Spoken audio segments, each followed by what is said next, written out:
그때 예수께서 성령에게 이끌리어 마귀에게 시험을 받으러 광야로 가사 40일을 밤낮으로 금식하신 후에 줄이신지라. 시험하는 자가 예수께 나와서 이르되 내가 만일 하나님의 아들이여든 명하여 이 돌들로 떡덩이가 되게 하라. 예수께서 대답하여 이르시되 기록되었으되 사람이 떡으로만 살 것이 아니요 하나님의 입으로부터 나오는 모든 말씀으로 살 것이라 하였느니라 하시니. 이에 마귀가 예수를 거룩한 성으로 데려다가 성전 꼭대기에 세우고 이르되 내가 만일 하나님의 아들이여든 뛰어내리라. 기록되었으되 그가 너를 위하여 그의 사자들을 명하시리니 그들이 손으로 너를 받들어 발이 돌에 부딪히지 않게 하리로다 하였느니라. 예수께서 이르시되 또 기록되었으되 주 너의 하나님을 시험하지 말라 하였느니라 하시니. 마귀가 또 그를 데리고 지극히 높은 산으로 가서 천하만국과 그 영광을 보여 이르되 만일 내게 엎드려 경배하면 이 모든 것을 내게 주리라. 이에 예수께서 말씀하시되 사탄아 물러가라. 기록되었으되 주 너의 하나님께 경배하고 다만 그를 섬기라 하였느니라. 이에 마귀는 예수를 떠나고 천사들이 나와서 수종드니라. 아멘. 네, 오늘 말씀은 예수님께서 광야에서 40일간 금식하시고 사탄에게 시험을 받으시는 사건입니다. 오늘 사탄에게 시험을 받으신 예수님에 대한 이야기를 하기 전에 몇 가지 마음에 떠오르는 질문들이 있었습니다. 첫째는 이제 막 도래하게 될 예수님의 공생애를 시작하기 전 왜 광야에서의 시험이 필요했을까 하는 것입니다. 광야에서 예수님이 받은 시험의 그 의미가 무엇인지 우리가 생각해 보아야 할 것입니다. 두 번째로 예수님이 시험 받으신 것이 그의 공생의 사역을 위한 첫 관문일 텐데 그 시험을 왜 사탄에게 받으셨을까 하는 것입니다. 이것은 예수님의 사역의 성격과 목적을 이야기하고 있는 것 같습니다. 함께 오늘 말씀을 살펴보면서 위의 질문들에 대한 답을 함께 생각해 보았으면 좋겠습니다. 그러면 다 함께 1절 말씀을 읽어보도록 하겠습니다. 그때 예수께서 성령에게 이끌리어 마귀에게 시험을 받으러 광야로 가사. 여기 마귀는 데몬, 즉 악한 영을 말합니다. 사탄이라고도 하죠. 사탄이라는 것은 히브리어입니다. 적대하는 자, 고소하는 자라는 뜻이 있습니다. 그런데 예수님께서 이 마귀, 즉 사탄에게 시험을 받으러 광야에 간 것은 성령의 역사라고 말하고 있습니다. 이것을 통해 우리는 예수님이 시험을 받으시는 것이 사탄이 주관하는 것이 아니라 하나님이 이루시는 역사의 한 과정인 것을 알 수 있습니다. 예수님은 40일 동안 아무것도 먹지 못하시고 육신의 한계 가운데 완전히 소진된 그런 상태였습니다. 인간적으로는 이런 상태에서 사탄이 시험을 받으면 그 시험을 이기기는 정말 어려울 것 같습니다. 예수님이 광야에서 시험 받으신 것에 대한 이해를 위해서 우리는 이 예수님이 받으신 이 40일간의 금식 기간을 주목할 필요가 있습니다. 바로 40이라는 숫자를 말하는데요. 유대인들에게서 이 40이라는 숫자는 완전수였습니다. 완전수라는 것은 어떤 새로운 일을 이루기 위해 40일간의 준비 기간이 필요하다는 것입니다. 이 준비 기간이 다 채워졌다는 것은 이제 새로운 일이 시작된다는 뜻일 것입니다. 또한 40이라는 숫자는 유대인의 역사 속에서 아주 중요한 의미가 있습니다. 바로 40이라는 숫자와 광야라고 하는 배경입니다. 이것은 이스라엘 백성들이 가나안 약속의 땅에 들어오기 전 40년 동안 광야에서 굶주리며 하나님께 훈련받았던 그 시간을 의미합니다. 새로운 약속의 땅에 들어가기 위한 준비 기간이었던 것입니다. 40년 광야 세월 동안 거의 200만 명이나 되는 이스라엘 백성들이 먹을 것이나 마실 물을 구할 곳이 없었습니다. 또한 광야에는 치명적인 독을 가진 정갈이나 뱀들이 갑자기 나타나 물기도 하며 야생 동물들이 노리는 아주 위험한 곳입니다. 이런 광야의 시간은 이스라엘 백성들이 감당하기 힘든 시험이었을 것입니다. 그러나 그들은 이 시험을 통과하지 못했습니다. 끊임없이 불평하며 원망하며 광야에서 다 죽게 된 것입니다. 광야 1세대는 다 죽고 그 다음 세대만이 가나안 약속의 땅을 밟을 수 있었습니다. 이스라엘이 40년 광야 생활을 다 끝마쳤을 때 하나님께서 이들의 광야 생활의 그 의미가 무엇인지 가르쳐 주신 말씀이 있습니다. 바로 신명기 8장 2절에서 3절까지 말씀입니다. 이 말씀을 함께 읽어보도록 하겠습니다. 내 하나님 여호와께서 이 40년 동안에 내게 광야 길을 걷게 하신 것을 기억하라. 이는 너를 낮추시며 너를 시험하사 내 마음이 어떠한지 그 명령을 지키는지 지키지 않는지 알려 하심이라. 너를 낮추시며 너를 줄이게 하시며 또 너도 알지 못하며 내 조상들도 알지 못하던 만나를 내게 먹이신 것은 사람이 떡으로만 사는 것이 아니요 여호와의 입에서 나오는 모든 말씀으로 사는 줄을 내가 알게 하려 하심이니라. 이 말씀을 볼 때 광야에서의 이 40년간의 삶의 의미는 첫 번째로 그들을 낮추시고 시험하기 위해서임을 알 수 있습니다. 여러분, 시험이라는 것이 무엇입니까?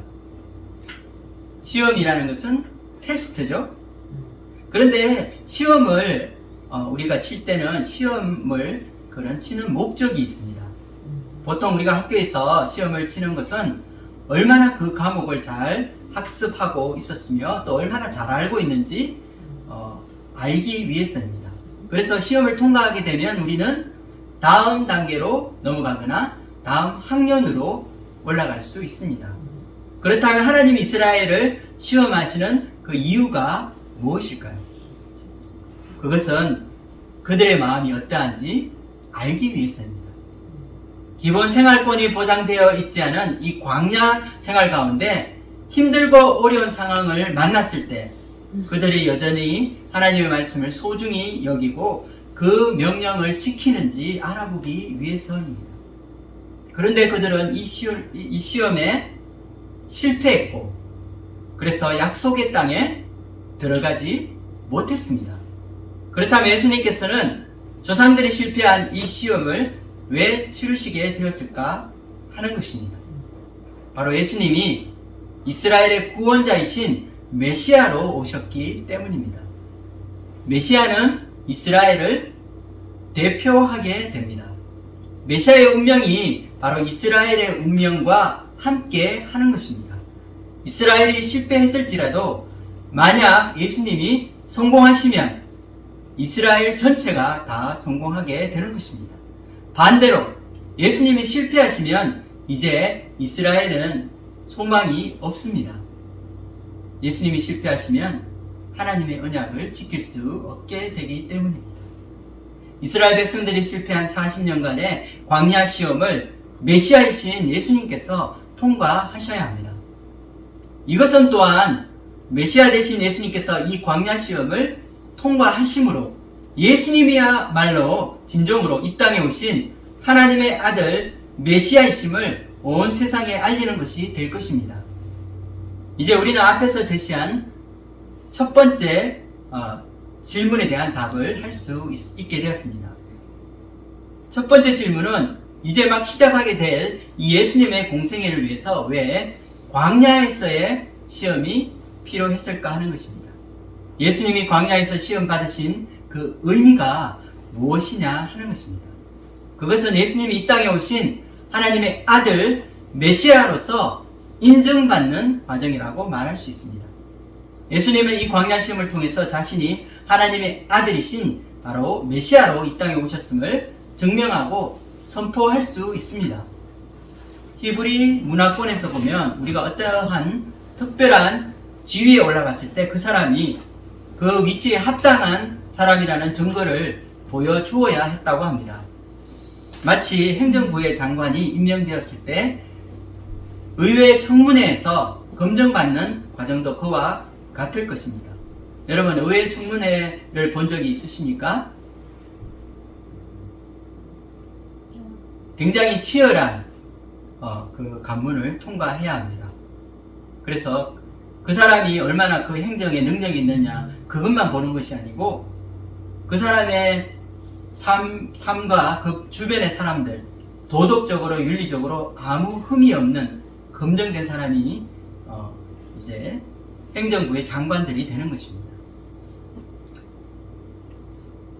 대통령의 지명자로 선택되었을지라도 의회 청문회를 통해 그가 그 지위에 합당한 사람인지 검증 과정을 반드시 거치게 되는 것입니다. 저자 마태는 그 당시 1세기 청중들에게 이 광야 시험이라는 것을 보여줌으로써 예수님께서 그들이 진정으로 소망하는 하나님의 아들 메시아이심을 증명하고 그들로 하여금 이 메시아를 믿도록 하기 위해서입니다. 예수님은 사단에게 받은 이 모든 시험을 통과하심으로 그 자신이 하나님의 아들로 메시아로 더욱더 드러나게 되었습니다. 모든 이들로부터 인정을 받게 된 것입니다. 그리고 오늘 말씀에서 내가 만일 하나님의 아들이어든이라고 시작하는 이 사탄이 던진 이 질문을 우리가 생각해 볼 수 있습니다. 이것은 사탄이 원하는 것도 예수님이 하나님의 아들인 것을 증명하라는 것임을 알 수 있습니다. 예수님께서 첫 번째 받은 시험은 무엇입니까? 내가 하나님의 아들이면 이 돌들로 떡덩이가 되게 하라. 이 마귀의 질문으로부터 시작되었습니다. 3절 말씀을 함께 읽어보도록 하겠습니다. 시험하는 자가 예수께 나와서 이르되 내가 만일 하나님의 아들이여든 명하여 이 돌들로 떡덩이가 되게 하라. 예수님은 마귀가 말한 것처럼 이 돌들로 떡덩이가 되게 하지 않으셨습니다. 예수님은 메시아의 이 신적인 능력을 자신의 배고픔을 해결하기 위해 사용하지 않으신 것입니다. 이것으로 보아 예수님은 인간적인 기본 욕구가 충족되지 않은 극한 상황에서도 자신의 그 사명을 잃지 않고 고도로 절제된 그런 모습을 보여주고 있습니다. 예수님은 환경에 지배당하지 않으셨습니다. 죽음을 부르는 배고픔 속에서도 굴복하지 않으신 예수님은 죽음을 이기신 메시아이십니다. 4절 말씀을 함께 읽어보도록 하겠습니다. 예수께서 대답하여 이르시되 기록되었으되 사람이 떡으로만 살 것이 아니요 하나님의 입으로부터 나오는 모든 말씀으로 살 것이라 하였느니라 하시니. 사탄의 질문에 대한 예수님의 대답이 무엇입니까? 예수님의 대답은 신명기 8장 3절 말씀이었습니다. 이것은 인간의 존재론에 대한 말씀인 것 같습니다. 배고픈 소크라테스가 되느냐 아니면 배부른 돼지가 되느냐 하는 문제입니다. 이것은 인간이 어떤 존재이냐라고 묻는 이 존재론에 대한 이야기며 인간이 살아가는 이유에 대한 그런 증명일 것입니다. 인간이 살아야 되는 그 이유가 무엇인지 밝히는 그런 것입니다. 예수님의 대답은 사람이 단순히 먹는 것을 위해서만 존재하는 것이 아니라는 것입니다. 사람이 존재하는 것은 동물과 같이 본능에 따라 먹고 살기 위해서 존재하는 것이 아니라 그보다 더 큰 영적인 그런 존재 의미가 있다는 것입니다. 사람이 떡으로만 살 것이 아니오해서 여기서 떡이라고 되어 있는데 영어로는 bread, 빵을 말합니다. 그런데 이것은 사람이 살아가는 데 필요한 일용할 양식 전체를 말하는 것입니다. 사람이 먹고 살기 위해 존재하는 것이 아니고 하나님에게서 나오는 모든 말씀으로 사는 존재이다. 이것이 예수님의 대답입니다. 그렇다면 예수님께서 보시는 인간이 사는 이유는 무엇이고 인간은 어떤 존재일까요? 예수님의 말씀에 의하면 인간은 배고파 견딜 수 없는 그런 극한 상황에 처하더라도 인생의 더 큰 의미를 생각하는 그런 영적인 존재임을 말하고 있습니다. 한국 지성을 대표하는 최고의 학자로 존경받는 이어령 교수님이 쓰신 지성에서 영성으로라는 그 책의 개정판을 보면 이런 내용이 나옵니다. 얼마나 많은 사람들이 밥이라는 말 한마디에 풀이 죽고 기가 죽어 무릎을 꿇습니까? 이때 밥이라는 것은 그냥 밥이 아니라 우리가 현실이라고 부르는 것, 물질이라고 부르는 것, 없으면 한시도 살아갈 수 없는 의식주의 모든 것을 일컫습니다. 생존, 영순위의 키워드죠. 그런데 사실 가난한 사람은 먹을 것을 원한다는 전제 아래 아프리카나 빈민층을 돕는 원조가 때때로 실패하는 이유를 보면 굉장히 흥미롭습니다. 쌀값이 내려가면 사람들이 쌀을 더 많이 소비할 것 같은데 그렇지 않다는 것입니다. 엄청난 돈을 부어서 그런 엄청난 원조로 쌀값을 낮추어주면 먹을 것이 없다고 하면서 실제로는 돈이 생기면 모아두었다가 식량 대신 텔레비전을 사는 빈곤층이 많다는 것입니다. 아프리카 난민을 위한 봉사단들이 그 집을 방문하면 깜짝 놀라게 되는 그런 일이 있다고 합니다. 그것은 교육비가 없어서 학교에 다니지 못하는 아이의 집에 안테나가 설치되어 있고 DVD 플레이어가 있다는 것입니다. 이것은 사람이 빵만으로 살아가는 것이 아니다라는 것을 실감하게 하는 대목입니다. 육체의 허기보다 정신과 영혼의 허기가 알고 보면 더 급하다는 것을 알게 됩니다. 이어령 교수의 말처럼 사람들은 먹고 사는 문제가 전부인 것처럼 말은 하지만 사실은 인간이 빵만으로는 살아갈 수 없다는 사실을 잘 알고 있다는 것입니다. 이들은 빵 이상의 가치, 즉 하나님의 말씀을 몰라서 TV나 PC 게임을 하는 엔터테인먼트로 대신하고 있다는 것입니다. 이처럼 우리 인간은 배부른 돼지가 될 수는 없습니다. 배가 고파도 인간답게 살고 내가 누구인지 고민하는 소크라테스가 인간의 진정한 모습인 것입니다. 그렇다면 예수님께서 말씀하신 하나님의 말씀으로 사는 삶은 과연 어떤 삶일까요? 하나님의 입으로부터 나오는 모든 말씀으로 살 것이니라. 이 말씀의 헬라어 원어를 살펴보면 본문에는 말씀이라는 단어가 나오지 않습니다. 즉 원어의 정확한 해석은 하나님의 입에서 나오는 모든 것이 됩니다. 여러분, 하나님의 입으로 나오는 모든 것이란 무엇을 말할까요? 하나님의 입으로 나오는 것이 있습니다. 그것은 인간 존재의 본질에 대한 것입니다. 아담이 처음 흙으로 만들어졌을 때 하나님의 입에서 나온 것은 생기였고 그 생기가 들어가기 전까지 아담은 흙덩이에 불과했습니다. 그러나 하나님의 생기가 그 입에 들어가자 그는 인간, 즉 살아있는 존재가 되었습니다. 창세기 2장 7절 말씀을 읽어보도록 하겠습니다. 여호와 하나님이 땅의 흙으로 사람을 지으시고 생기를 그 코에 불어넣으시니 사람이 생명이 되니라. 하나님의 입에서 나온 생기로 인간은 인간으로서 존재하게 되었습니다. 그러므로 인간 존재의 근원은 하나님으로부터 나옴을 알 수 있습니다. 하나님의 입으로 나오는 것이 또 있습니다. 바로 하나님의 말씀입니다. 하나님의 입으로 나오는 이 하나님의 말씀으로 우주 만물의 모든 것이 창조되었습니다. 그러므로 이 세상의 근원이 하나님께로부터 나왔음을 알 수 있습니다. 시내산에서 모세에게 준 하나님의 이 언약의 말씀은 하나님의 백성이 어떻게 살아야 하는지를 가르쳐 주고 있습니다. 이처럼 하나님의 입에서 나오는 말씀은 우리로 하여금 내가 누구인지, 인간은 어떤 존재인지, 그리고 내가 하나님의 백성으로 어떻게 살아야 하는지를 가르쳐 주고 있습니다. 이처럼 인간은 떡만으로, 일용할 양식만으로 살 수 없는 존재입니다. 그보다 더 존귀하고 고귀한 존재인 것입니다. 처음 마귀의 시험에서 중요한 것은 시험하는 자가 예수님께 다가와 한 말입니다. 3절에 마귀는 이렇게 말하였습니다. 내가 하나님의 아들이거든. 즉 하나님의 아들인지 아닌지 시험하는 것입니다.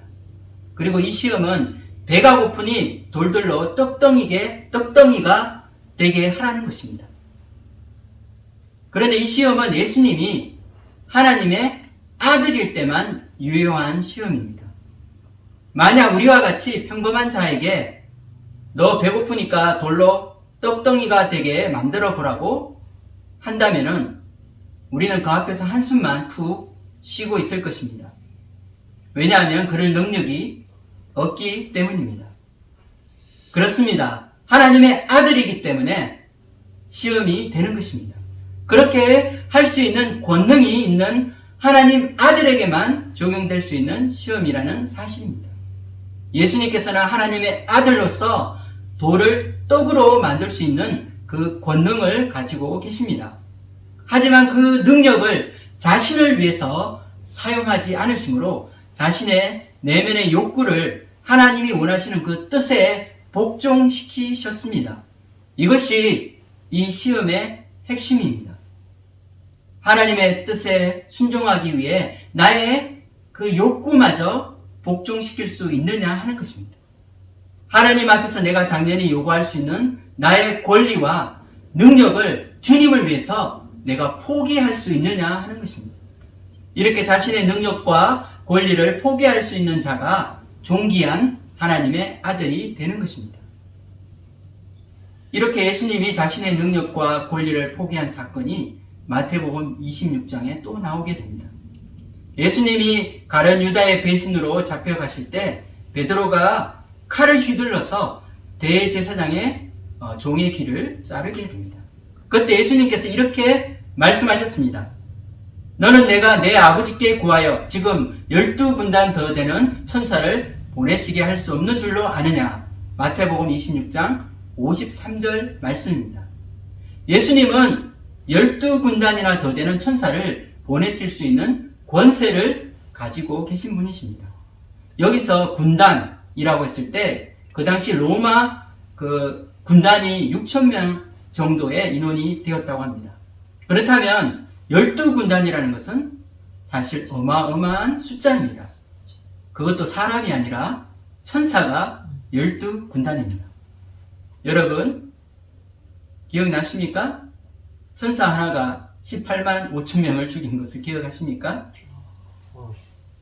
그런데 이런 권세를 가지신 예수님께서 잡혀가시고 고문을 당하시고 마지막에는 십자가까지 지시게 됩니다.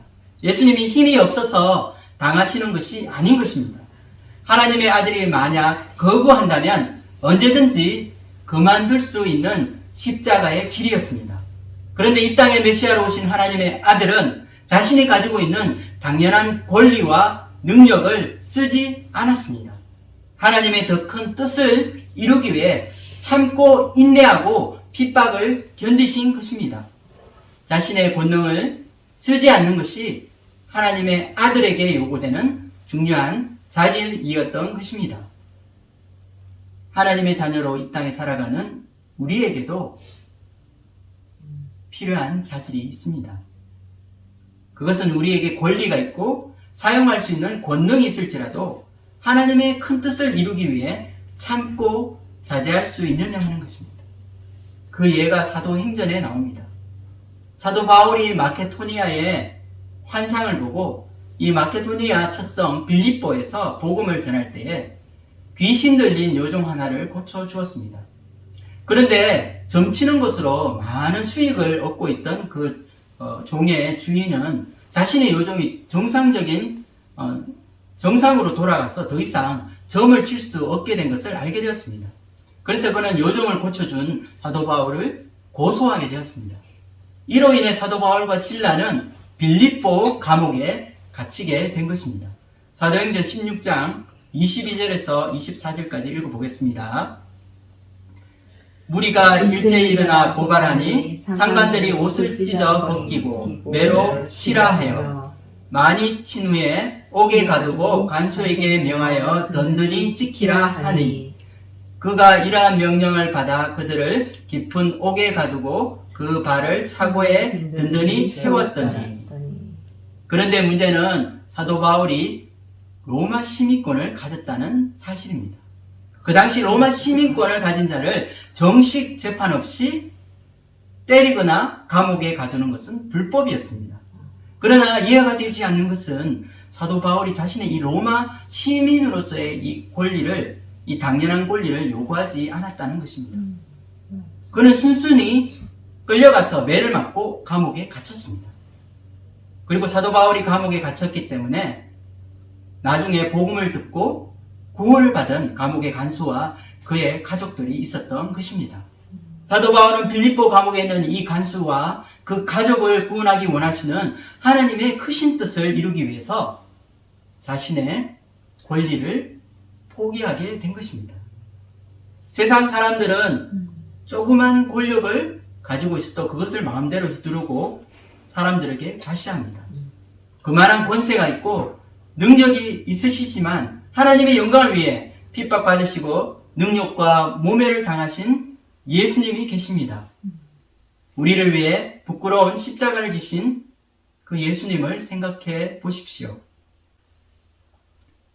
여러분은 여러분이 누릴 수 있는 그 권리를 포기하고 여러분의 삶 가운데 오는 고난과 핍박을 감당할 수 있겠습니까?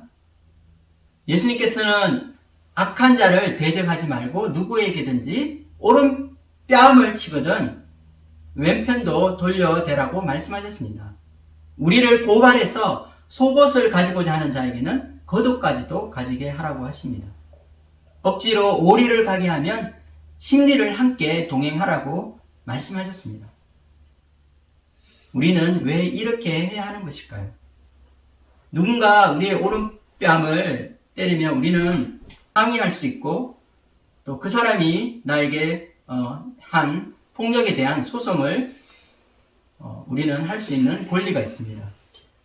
그러나 예수님께서는 우리가 이런 권리마저 하나님 나라를 위해 포기하고 왼쪽 뺨을 내밀라고 하십니다. 우리의 속옷을 빼앗아간 사람이 있으면 겉옷까지 내어주라고 하십니다. 우리가 왜 이렇게 해야 할까요? 마태복음 5장 44절에서 45절까지 함께 읽어보도록 하겠습니다. 나는 너희에게 이르노니 너희 원수를 사랑하며 너희를 박해하는 자를 위하여 기도하라.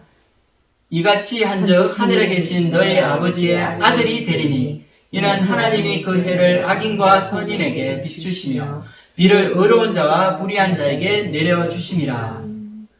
우리가 사용할 수 있는 이 권리를 내려놓고 모욕과 박해와 수치를 참고 인내할 때에 하늘에 계신 하나님 아버지와 아버지의 아들과 딸이 될 수 있다고 말씀하십니다. 내가 할 수 있는 능력이 있는데도 그것을 포기하고 대신 능력과 수치를 감당한다는 것은 엄청난 희생입니다. 그러나 이렇게 할 때 우리를 진정한 하나님의 아들, 하나님의 딸이라고 불러주신다고 말씀하십니다. 여러분은 하나님의 아들과 하나님의 딸입니까? 하나님의 뜻을 이루기 위해 자기의 권리를 포기할 수 있는 자는 세상을 이기는 용기가 있는 하나님의 존귀한 하나님의 자녀입니다. 두 번째 마귀의 시험은 예수님을 거룩한 성전으로 데려가 꼭대기에 세웠습니다. 5절과 6절 말씀을 읽어보겠습니다. 이에 마귀가 예수를 거룩한 성으로 데려다가 성전 꼭대기에 세우고 이르되 내가 만일 하나님의 아들이여든 뛰어내리라 기록되었으되 그가 너를 위하여 그의 사자들을 명하시리니 그들이 손으로 너를 받들어 발이 돌에 부딪히지 않게 하리로다 하였느니라. 여기 6절에서도 동일하게 내가 만일 하나님의 아들이여든 이라는 말로 시작하고 있습니다. 이것은 두 번째로 하나님의 아들로서의 자질을 검증하기 위한 것입니다. 여기서 시험받는 하나님의 아들의 자질은 인간의 가장 연약한 그 순간에도 하나님을 신뢰할 수 있느냐 하는 것입니다. 예수님을 시험한 이 마귀의 시험은 우리 인간의 연약함을 보여주시는 것입니다. 하나님을 신뢰하지 못하고 시험하고자 하는 우리 인간의 타락하고 연약한 내면을 보여줍니다. 마귀는 예수님을 시험하기 위해 시편 91편 11절에서 12절 말씀을 인용하였습니다. 이것은 우리에게 큰 충격입니다. 왜냐하면 사탄도 하나님의 말씀을 잘 알고 이것을 이용하기 때문입니다. 우리가 하나님의 말씀을 안다고 해도 제대로 알지 못하면 오히려 마귀에게 이용당하게 된다는 것입니다.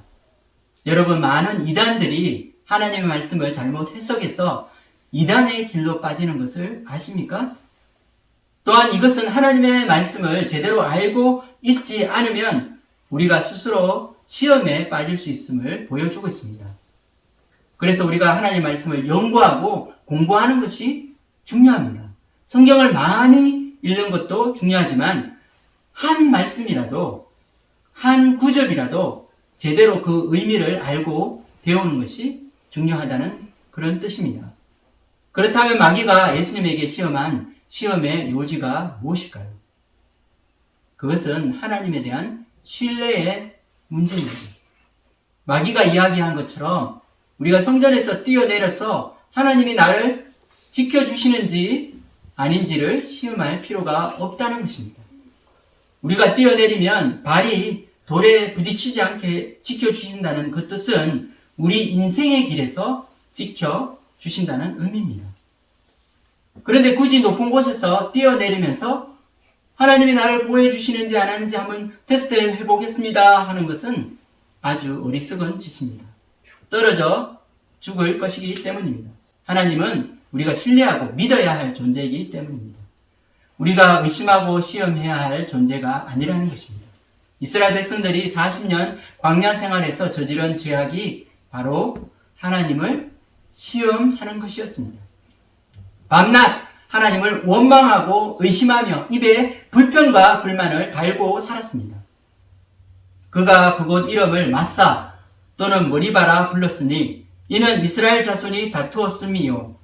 또는 그들이 여호와를 시험하여 이르기를 여호와께서 우리 중에 계신가 안 계신가 하였음이더라. 출애굽기 17장 7절 말씀입니다.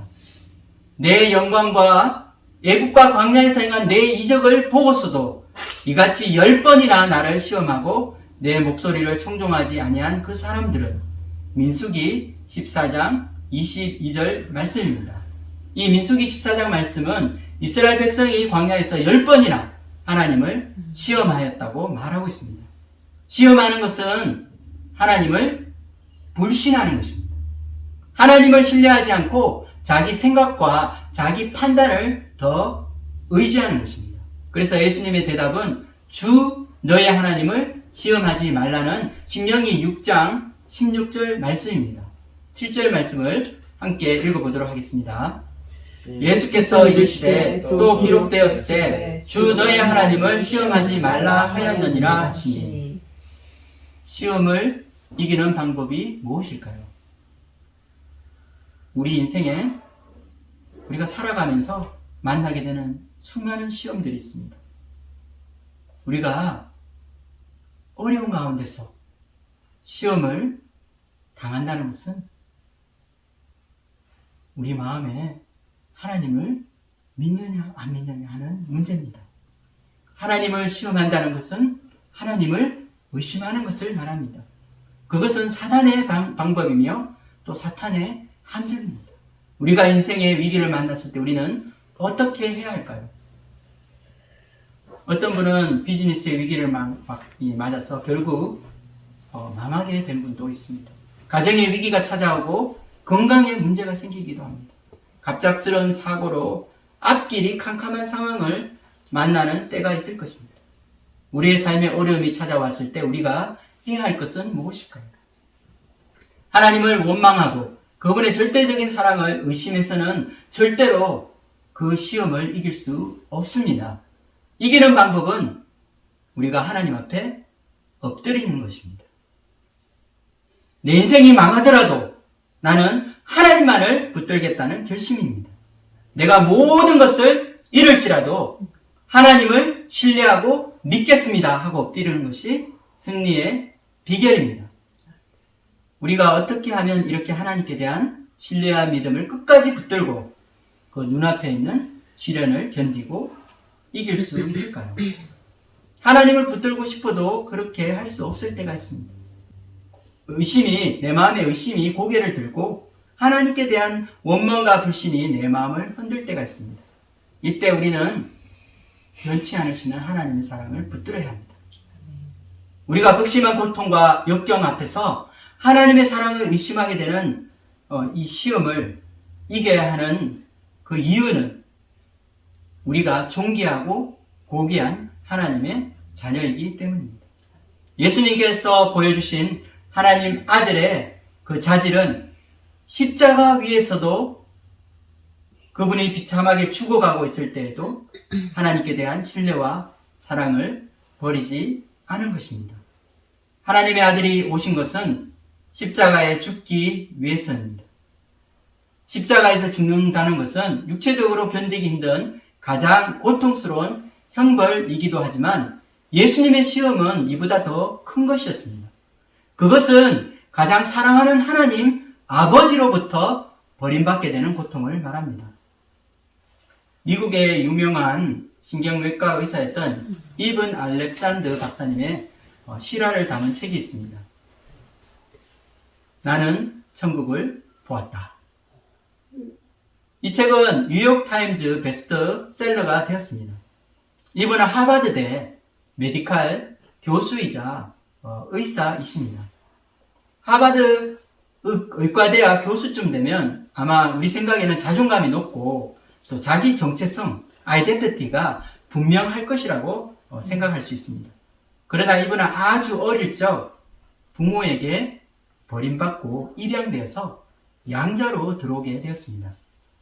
그는 열심히 공부하고 성공하여서 나중에 의대 교수가 되었고 자신을 낳아준 그 친구 부모님을 꼭 찾고 그분들을 뵙고 싶었습니다. 그러나 문제는 부모가 자기를 만나주기를 거부한 것입니다. 그의 마음이 흔들렸습니다. 자기를 낳아준 부모에게 거부당했다는 이 거절감은 그의 정체성을 뿌리로부터 뽑아내는 것 같았습니다.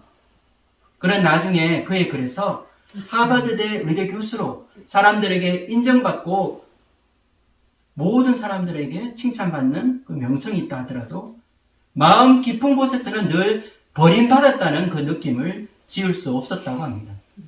평생 살아오면서 그 마음의 거절감 그리고 버림당한 고통으로 괴로웠다고 그는 그 책에서 고백하고 있었습니다. 이처럼 가장 사랑해 주어야 할 사람인 부모에게 버림받는다는 것은 이 세상의 어떤 고통보다 견디기 힘든 고통입니다. 우리 인간은 연약합니다. 그래서 목숨의 위험이 있거나 생명의 위기를 맞이할 때 우리는 하나님께 대한 그 신뢰가 흔들릴 수 있습니다. 심적으로는 극도의 고통 가운데 마치 하나님이 나를 버리신 것 같은 그런 시험을 받을 때가 있습니다. 하나님의 아들로 오신 예수님께서도 버림받는 고통 가운데서 절규하시며 부르짖을 수밖에 없으셨습니다. 이것은 시편 22편에 나오는 시인의 고백이었습니다. 우리 함께 마가복음 15장 34절 말씀을 읽어보도록 하겠습니다. 제9시에 예수께서 크게 소리 지르시되 엘리 엘리 라마 사박다니 하시니 이를 번역하면 나의 하나님 어찌하여 나를 버리셨나이까 하는 뜻이라. 나의 하나님 어찌하여 나를 버리셨나이까. 예수님의 시험은 하나님께 버림받는 것 같은 그런 한계 상황을 견디는 시험이었습니다. 하나님 아버지께서 예수님을 십자가에서 외면한 것 같은 상황이 된 것은 바로 예수님께서 모든 인류의 무거운 죄짐을 대신 지시고 십자가에 달려있기 때문입니다. 하나님의 모든 진노가 예수님의 십자가 위에 쏟아 부어졌습니다. 예수님의 십자가가 피레침과 같이 되어 인류를 향한 진노의 우레가 십자가 위에 내려졌습니다. 예수님의 고뇌와 고통은 이것을 참고 견뎌내야 하는 힘든 것이었습니다. 예수님의 마지막 운명하시기 전 그 고백을 함께 보도록 하겠습니다. 누가복음 23장 46절 말씀 읽어보도록 하겠습니다. 예수께서 큰 소리로 불러 이르시되 아버지 내 영혼을 아버지 손에 부탁하나이다 하고 이 말씀을 하신 후 숨지시니라. 예수님께서는 죽는 순간까지도 하나님 아버지께 대한 신뢰를 저버리지 않았습니다. 예수님은 죽기 직전 그분의 영혼을 하나님의 손에 모두 맡겨드렸습니다.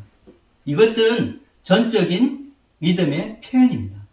예수님은 죽는 순간까지 하나님께 대한 신뢰를 붙들고 하나님께 그 영혼을 맡기는 분이셨습니다. 하나님의 자녀로 삼으시고 우리를 축복하신 하나님은 우리를 사랑하시는 아버지이십니다. 우리를 버리지 아니하시고 끝까지 사랑하시는 분이십니다. 그러나 우리가 인생을 살다 보면 마치 하나님께서 나를 버리신 것 같은 그런 상황에 처할 때가 있습니다. 우리의 시험은 우리의 마음에서부터 찾아옵니다. 그 상황을 묵상하고 있으면 하나님께 대한 그 의심이 고개를 쳐들게 됩니다. 그러나 우리는 상황과 형편보다는 하나님의 사랑을 붙들고 믿음을 지켜야 하는 것입니다. 이제 사탄은 마지막 시험을 위해 예수님을 지극히 높은 그 산으로 데리고 갔습니다. 8절에서 9절 말씀을 읽어보겠습니다. 마귀가 또 그를 데리고 지극히 높은 산으로 가서 천하만국과 그 영광을 보여 이르되 만일 내게 엎드려 경배하면 이 모든 것을 내게 주리라. 이것은 무엇을 말하고 있는 것일까요? 사탄의 말을 잘 들어보십시오. 그가 내미는 달콤한 미끼는 무엇입니까? 그것은 이 땅에 모든 영광을 주겠다는 것입니다. 여기서 우리는 소두에 제가 던졌던 두 번째 질문을 대답할 수 있게 됩니다. 예수님의 공생의 사역을 위한 첫 관문인 이 시험을 왜 사탄에게 받으셨는가 하는 질문입니다. 예수님의 사역의 성격과 그 목적을 이야기하고 있습니다. 예수님의 사역의 목적은 예수님 자신이나 개인을 위해서가 아니라 잃어버린 하나님의 나라와 그 영광을 회복하는 일이기 때문입니다. 예수님이 세우시고자 하는 이 하나님 나라와 영광이 이 땅에서 이루어지기 위해서입니다. 에덴 동산에서 아담과 하와가 하나님 말씀보다 사탄의 말을 믿고 하나님 말씀에 불순종하게 되므로 온 세상을 사탄에게 갖다 바친 것입니다. 하나님을 떠난 인간이 만든 세상은 사탄이 지배하는 세상이 되었기 때문입니다. 그래서 예수님께서 사탄의 시험을 받아야만 하고 이것을 꼭 이겨야만 공생의 사역이 시작될 수 있는 것입니다. 에베소서 6장 12절에 보면 우리가 이 세상에서 싸우는 이 영적인 싸움의 대상이 바로 이 세상의 어둠의 세상 주관자 사탄임을 우리는 알 수 있습니다. 우리의 씨름은 혈과 육을 상대하는 것이 아니요 통치자와 권세들과 이 어둠의 세상 주관자들과 하늘에 있는 악의 영들을 상대함이라. 예수님께서 사탄의 시험을 이기는 것은 너무나 중요합니다. 그래서 우리는 하나님의 아들 메시아가 이 땅에 오신 이유에 대해 이해할 필요가 있습니다. 하나님의 잃어버린 그 모든 것을 되찾기 위해서 이 땅에 오신 것입니다. 그런데 사탄은 그것을 너무나 쉽게 되찾을 수 있다고 말하고 있는 것입니다. 굳이 십자가를 지고 죽음의 고통을 지나지 않아도 간단하게 해결하는 방법이 있다고 유혹하는 것입니다. 이것이 왜 예수님에게 유혹이 될까요? 예수님이 감당하셔야 할 고난과 그 대가가 너무 크기 때문입니다. 하나님의 아들의 목숨을 내어놓아야 하는 엄청난 희생을 필요로 하기 때문입니다. 예수님께서도 이 십자가를 지기 위해서 이 겟세마네 동산에서 땀방울이 핏방울이 될 정도로 기도하셨습니다. 이 땅에 잃어버린 하나님의 그 영광을 회복하기 위한 대가를 지불하는 것이 얼마나 엄청나고 고통스러운 것인지 너무나 잘 알고 계셨습니다. 그런데 마귀가 그것을 쉽게 내어주겠다는 것입니다. 우리가 아무리 노력해도 해결되지 않는 어려운 문제를 만나게 되었을 때 누군가 나에게 다가와서 내가 그 문제 쉽게 해결해 줄게, 이렇게 내가 그 방법을 알고 있어, 이런 말을 하면 귀가 솔깃해질 것입니다. 그것이 불법이나 잘못된 방법이라 하더라도 그 사람에게 유혹이 될 수 있는 것입니다. 내가 겪고 있는 어려움과 위기를 해결하는 것이 시급한 문제이기 때문입니다. 우리는 이런 상황에서 너무나 쉽게 유혹되고 마음이 넘어가게 됩니다. 하던 사업에 큰 위기가 닥치게 되어서 마감 날짜가 다가오는 어음을 막지 않으면 안 되는 상황에 만약에 누군가 다가와서 그 큰 돈을 대어주겠다고 하면 우리의 마음은 쉽게 동하기 쉽습니다. 경제적으로 어려울 때 빌린 돈을 갚기 위해서 비싼 이자를 물어야 하는 이 고리사채를 쓰다가 신용 불량자가 되고 빚더미에 앉는 그런 경우도 종종 생기게 됩니다. 이처럼 우리가 쉬운 길이라고 제시하는 세상적인 방법은 사기일 가능성이 높습니다. 나중에 무서운 대가를 지불해야 하는 경우가 많다는 것입니다. 사탄이 제시하는 길은 무엇입니까? 자신에게 절을 하라는 것입니다. 이것은 그냥 절 한번 하고 끝나는 것이 아닙니다. 이것은 자신을 경배하라는 뜻입니다. 만일 내게 엎드려 경배하면, 사탄은 우리가 이 세상에 살아가면서 쉬운 길을 우리에게 제시해 줍니다. 그것은 세상과 타협하는 것입니다.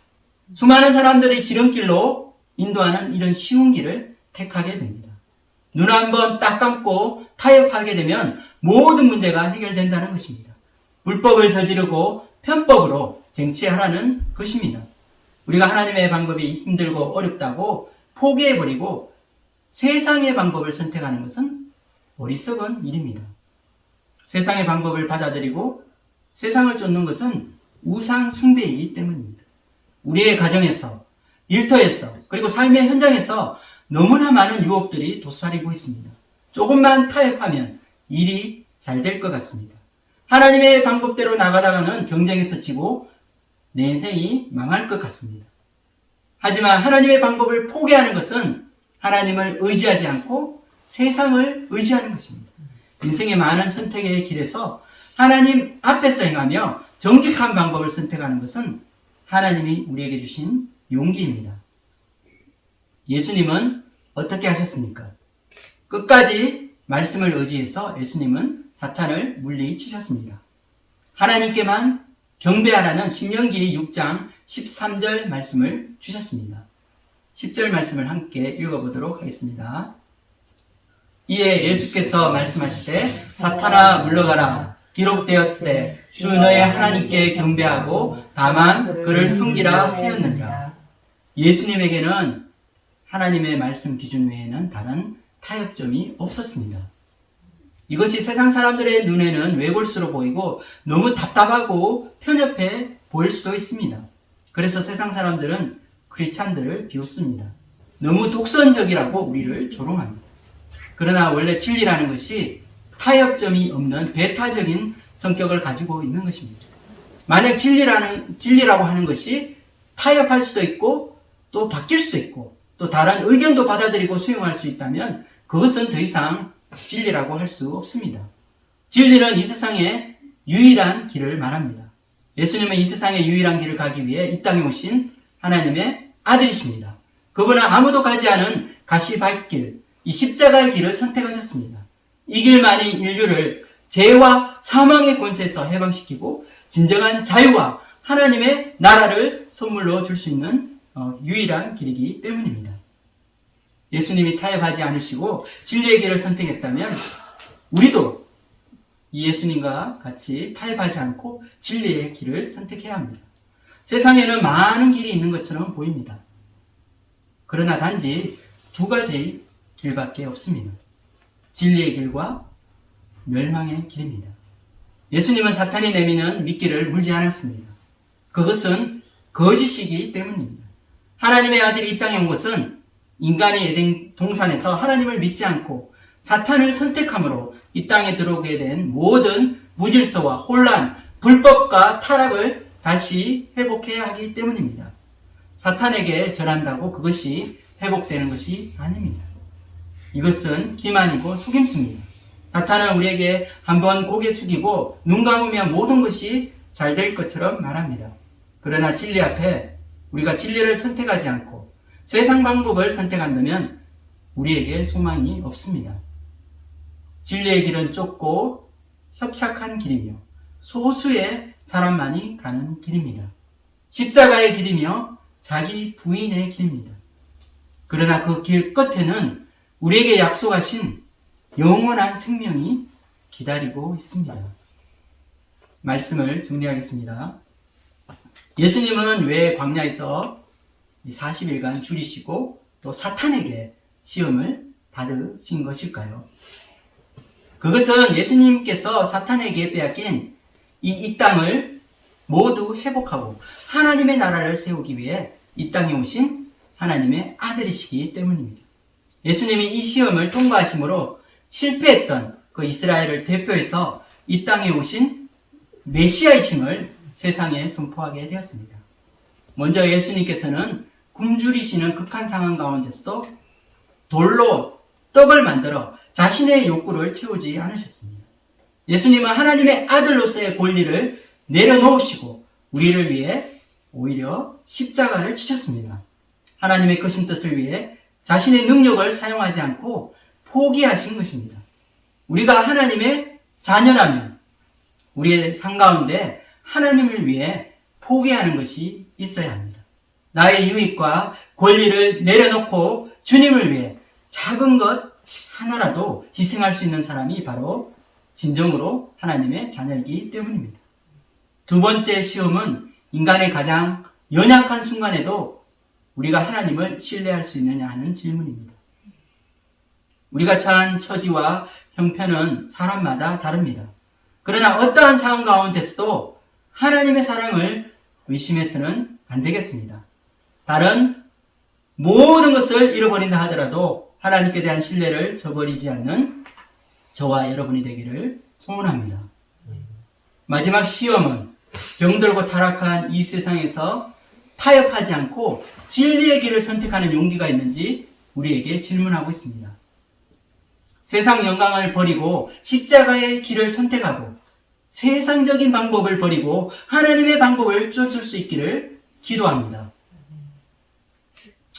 우리에게 주어진 좁은 길, 십자가의 길을 기쁜 마음으로 자원하는 마음으로 갈 수 있기를 원합니다. 천국을 향해 나아가는 이 순례의 길에서 만나는 수많은 고난 속에서 끝까지 포기하지 않고 하나님의 길을 선택하는 저와 여러분이 되기를 주님의 이름으로 축원드립니다. 기도하고 마치겠습니다.